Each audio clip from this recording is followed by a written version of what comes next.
Hey socialites, welcome back to my channel, and if you're new here, my name is Ariell.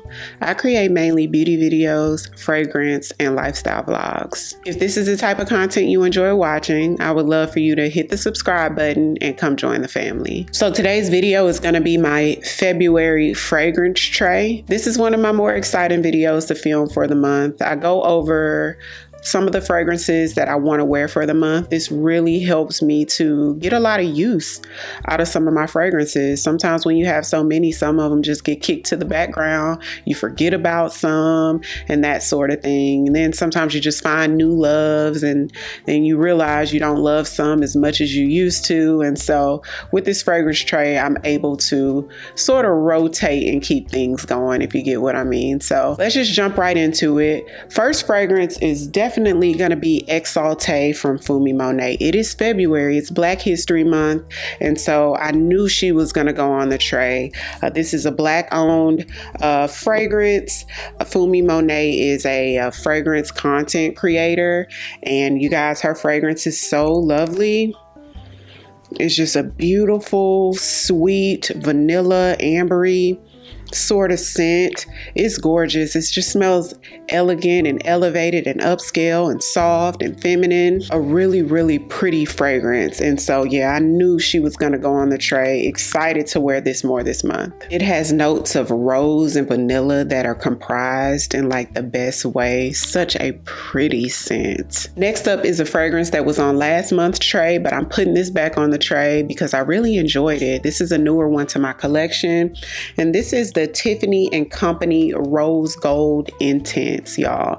This one has notes of pink pepper, orange flower, and patchouli. It actually has the notes on the inside of the bottle, which I think is really cool, but it just smells like an elevated, elegant, classy, fruity floral. So pretty. This month, I think I'm going to try layering it with other things to see what I get, but yeah, excited for this again this month. Next on the tray is another new one. Now, this is a body mist from Janeiro. This is their newest release, Cheirosa 59. Now this one has notes of vanilla orchid, sugar violet, and sheer sandalwood, and it is so pretty.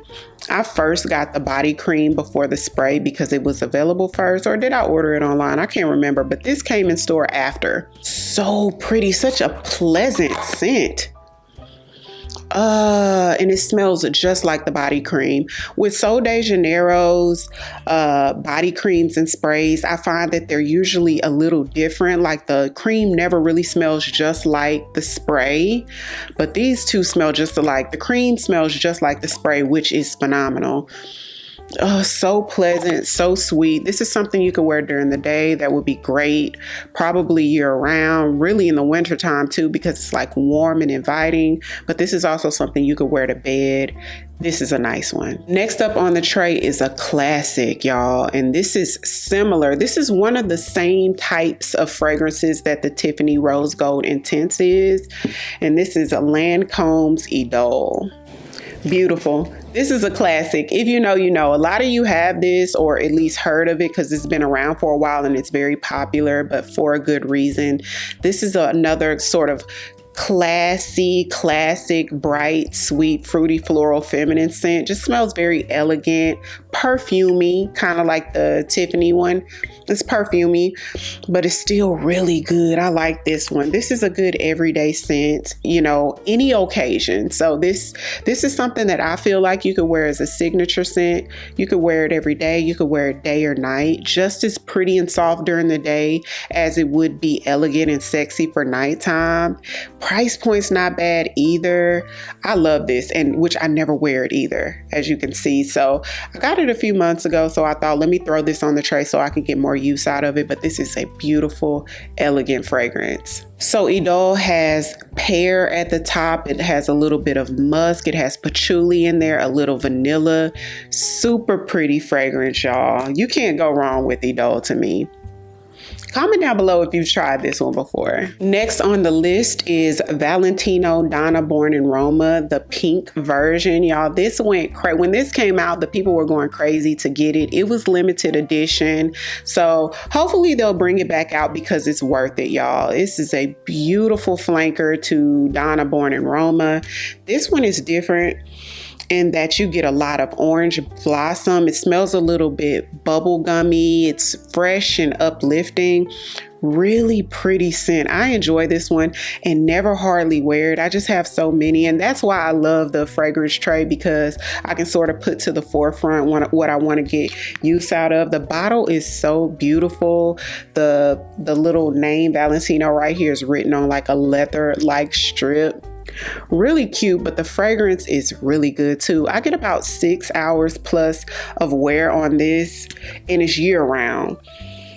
Oh, so pretty. I feel like if you have Prada Paradox, then this would be so redundant. When I tell you this smells so similar to Prada Paradox, but a little bit lighter, because for me, Prada Paradox is a bit too strong with the orange blossom. It's just a little overkill, even though I think it's a really beautiful fragrance. This one is dialed down just a notch, just enough for me to really like it.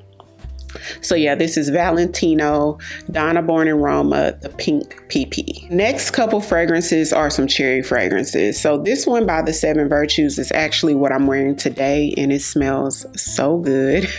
This is called Cherry Ambition from the 7 Virtues. This is a beautiful cherry scent that smells smoky. I would describe this as a sweet, smoky cherry. There's something in here like a bright fruity note that smells like it could be pear or apple.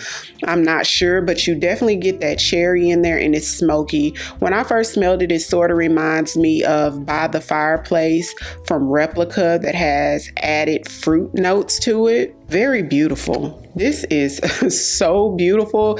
It's standout and it's super unique. It smells different from anything I have in my collection, and I really enjoy it. And the next one on the tray is going to be Tom Ford's Lost Cherry. This is a classic. If you don't like cherry fragrances, then you probably won't like this one. Some people say it smells medicinal, and I get that a little bit, but this is a sexy, boozy cherry. So good. I thought because I never reached for this, and I was even telling my friend yesterday, I don't know if I'll repurchase this, but y'all, I don't know. Look, smelling it now, I don't know. I kind of think my next one is going to be the Kayali cherry one, because it smells just like it and it's way cheaper. But y'all, something about this is just so good. So yeah, definitely going to wear this a lot more this month. And I may try layering it with the 7 Virtues Cherry Ambition as well, just to kind of amp it up a little bit. But this stands all on its own. Such a good fragrance. Comment down below. Let me know what you think about Tom Ford Lost Cherry, because like I said, some people says it gives medicinal, but this is a sexy fragrance. Another Tom Ford fragrance that I'm putting on the tray is Tom Ford Bitter Peach. Now, I like Bitter Peach better than Lost Cherry. This is good. I actually wore this a couple times in January, even though it wasn't on the tray, and I got so many compliments. It sort of smells like potpourri. I'm not gonna lie. To me, Tom Ford Bitter Peach is like fall in a bottle, and some people say it's summery because it's peachy, but you get a bunch of cinnamon and spices. It's really spicy. It just smells like fall to me. It's so good though. This could be a house spray, because it kind of smells like potpourri with all the spices and just very cinnamon-like and ambery, and maybe benzoin in here. The peach is giving bitter for sure. I could see a man wearing this and it probably smells so sexy on a man, but on a woman it's just as beautiful. This is such a unique, beautiful fragrance. I've never smelled anything like this. So high quality and smells expensive. I love this. The next few fragrances I have are my fancier fragrances, and I rarely wear these, y'all, but I said, you know what, this month I'm gonna wear my fancy fragrances. It's Black History Month and we're gonna give excellence. Okay, it doesn't matter where I'm going, I just need to wear these fragrances. Okay, they need to get used. So first is, these two are actually what I got from Scentbox. I've told you guys before, I have a Scentbox subscription, and Scentbox is different than Scentbird in that Scentbox has a lot of more high-end, niche, super expensive fragrances on there. It's a monthly subscription and I get one a month. So first is, this one's Clive Christian X Feminine. Let me refresh myself on this, y'all, because I don't wear this one a lot, and it's honestly so layered. Have you ever smelled something that's just so much of a masterpiece that by smelling it, you just can't tell what's in it?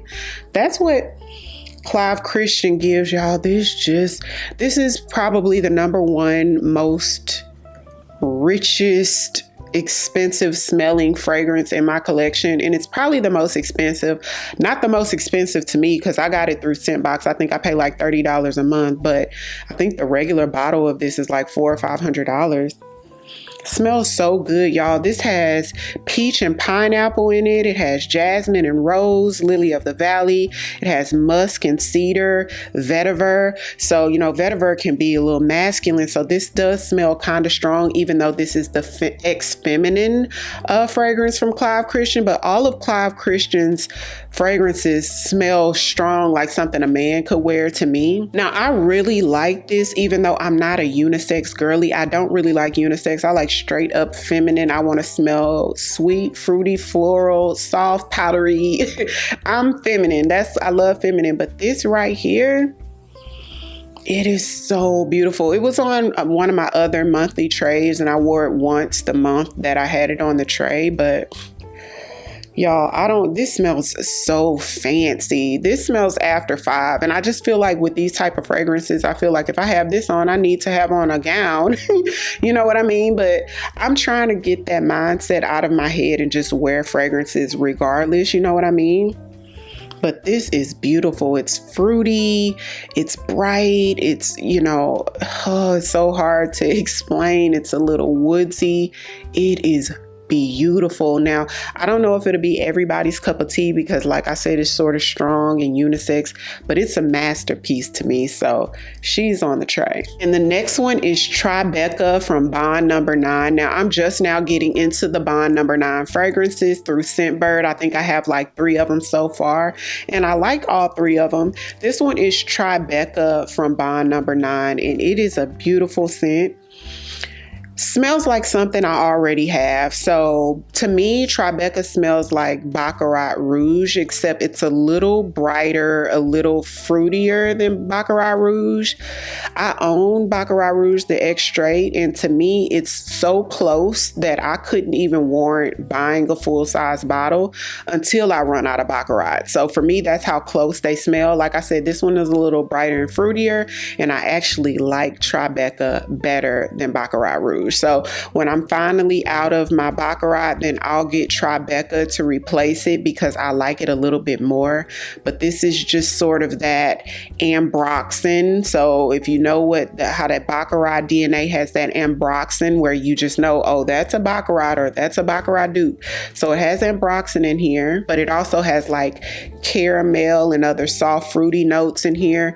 Really lovely scent. Something you could wear every day, but also something that could be like a nighttime type scent as well. So yeah, this one's Tribeca from Bond Number 9. And y'all, I don't know if I'm coming down with something, if I sound a little different because my nose is completely stuffed up. It's been like that for a couple of days, but I'm working my way through it.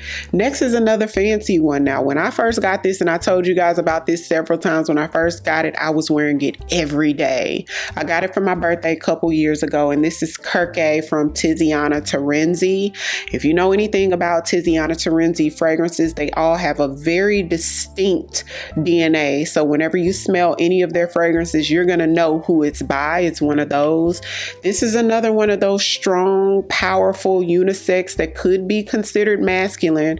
For me, this is kind of masculine, but it's such a unique blend of so many fruits in here that when I smelled it, the lady at the store was showing us when I was looking for a birthday fragrance to get, and we tried a few from the brand, and for me, this was the standout. It's strong and musky like they're known for, but at the same time, it has a bunch of exotic fruits in here like passion fruit and pear. And actually, let me pull up. So it is fruity, but it's heavy on the musk, but it's a beautiful, very expensive smelling musk. So this has passion fruit, peach, pear, raspberry, cassis, and sand. And then it has like patchouli and musk and sandalwood. You guys, this is a beautiful masterpiece of a fragrance. So gorgeous, but it's super strong. So you only need a couple of sprays of this. This is so strong and powerful. So beautiful. I told myself too, like, is this something I would repurchase because it's so strong and powerful? After it's gone, will I feel the need to repurchase it? I don't know, but it's so unique. It's so gorgeous. I just might. This is beautiful. So I'm excited to wear this one. one this month. Last two on the tray are my Nemat oils. These are fragrance oils, but they smell very much like a full, robust fragrance. Vanilla musk, we talked about this before. It's just a straight vanilla, sort of musky, but it's a beautiful buttery musky. It's not like a strong, harsh musk. Very pretty. A man or a woman could wear it. You get just the most beautiful, sweet vanilla. This is gorgeous. I wear this to bed almost every night now, layered with whatever other bedtime fragrance. It's just really pretty, you know, and you can layer this with anything, probably everything I talked about today. You could put this on your post points first and then spray the fragrance. Really beautiful. And then amber. So this is my newest Nemat oil called amber. It smells like your skin, but better. Just smells very ambery, smells a little maybe woodsy or slightly smoky or something like that. That's just what amber gives, but it's a linear amber scent, but it's very beautiful. Man or a woman could wear this one as well. So that's it for my February fragrance tray. I feel like this is a banging tray this month, so I'm gonna be smelling good all month long. Comment down below if you own any of the fragrances I talked about. How do you feel about them? Or are there any fragrances that was on the tray that you're interested in trying? Also, what scent are you wearing today? What you wearing today? How you smelling today? If you're new here, welcome. I would love for you to come join the family by hitting the subscribe button. All of the fragrances I mentioned today will be linked down below in the description box, so be sure to check that out, you guys. Thank you all so much for watching, and I'll see you on tomorrow's video. 'Cause I've been where you are. You're too scared to show me love, 'cause too fresh with the scars. Well, I don't have the